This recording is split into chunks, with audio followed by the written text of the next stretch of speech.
আপনি কি জানেন আল্লাহ কাদের জন্য জাহান্নামের আগুন প্রস্তুত করে রেখেছেন? আল্লাহ তাআলা বলেন, অমাল্লাম ইউমিন বিল্লাহি ওয়া রাসূলিহি ফাইন্না আ'তাদনা লিল কাফিরিনা সাইরা। অর্থাৎ যারা আল্লাহ এবং তার রাসূলের প্রতি ঈমান আনয়ন করে না তারা কাফের।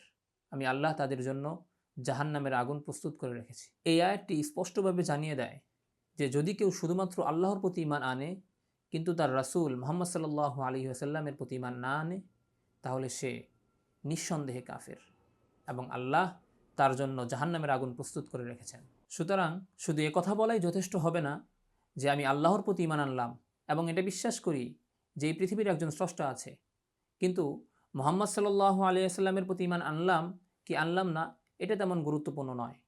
তাহলে এই ব্যক্তির জন্য রয়েছে লাঞ্ছনাকর শাস্তি। যেমন আল্লাহ তাআলা কোরআনে বলেন, ইন্নাল্লাযীনা ইয়াকফুরুনা বিল্লাহি ওয়া রুসুলিহি ওয়া ইউরিদুনা আন ইউফাররিকু বাইনাল্লাহি ওয়া রুসুলিহি ওয়া ইয়াকুলুনা নু'মিনু বিবা'দ ওয়া নাকফুরু বিবা'দ ওয়া ইউরিদুনা আন ইয়াত্তাখিযু বাইনা যালিকা সাবিলা উলাইকা হুমুল কাফিরুনা হাক্কান ওয়া আ'তাদনা লিল কাফিরিনা আযাবাম মুহিনা।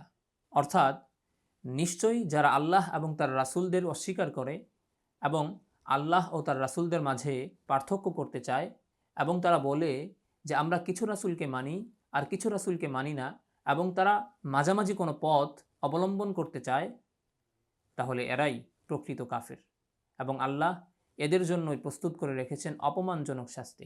সুতরাং মানুষের জন্য আবশ্যক হলো আল্লাহর উপর ঈমান আনার পাশাপাশি রাসূল মুহাম্মদ সাল্লাল্লাহু আলাইহি ওয়াসাল্লাম এবং অন্য সকল রাসূলদের প্রতিও ঈমান আনয়ন করা।